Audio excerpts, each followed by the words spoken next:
ಈ ಶಿವ ಶಿವ ಹಾಗೆ ಉದುರ್ಸ್ರಿ, ಮೊದಲು ನೀರು ಉದುರ್ಸ್ರಿ, ನೀರು ಚಿಮ್ಕಿ ನೀರು ನೀರು ಪಾಪ ನೋಡ್ರಿ ಅಂಥ ಪರಿಸ್ಥಿತಿ. ಇದನ್ನು ನೋಡಿದ್ರೆ ಇದು ಎಂಥ ದೃಶ್ಯ ಇದು. ಹಾಗಾಗಿ ಇಂಥ ಸಾವಿರಾರು ಘಟನೆಗಳು ಮುಂದುವರಿತಾವ. ಸಾಕಷ್ಟು ನಾಳೆ ನಮ್ಮ ಕುಟುಂಬಕ್ಕೂ ಬರುವಂಥ ಪರಿಸ್ಥಿತಿ ಬರ್ತಾವ.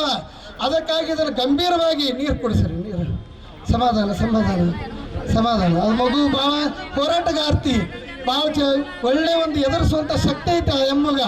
ಇಡೀ ಜನರನ್ನು ಎದುರಿಸುವಂಥ ಶಕ್ತಿ ಪಾಪ ಮೇಲಿಂದ ಮೇಲೆ ಹಾಕಿ ಇದು ಮಾಡಿ ಅಳ್ಬಡ್ತಾಯಿ.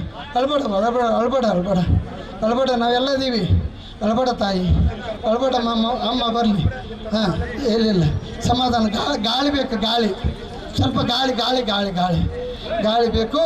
ಹಾಗಾಗಿ ಈ ನಾನು ಡಿಮಾಂಡ್ ಮಾಡುವುದಂದ್ರೆ ಸರ್ಕಾರಕ್ಕೆ, ಇಲ್ಲೆಲ್ಲ ಸಾಕಷ್ಟು ಜನ ಸರ್ಕಾರದ ಪ್ರತಿನಿಧಿಗಳಿದ್ದೀರಿ, ಆಮೇಲೆ ಸಮಾಜ ಇದೆ.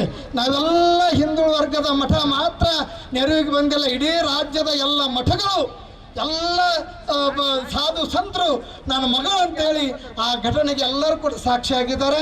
ಹಾಗಾಗಿ ಈ ಒಂದು ಕುಟುಂಬಕ್ಕೆ ಒಂದು ನ್ಯೂಸ್ ಫಸ್ಟ್ ನಿರ್ಭೀತಿಯಿಂದ ನಿಮ್ಮ ಪರವಾಗಿ.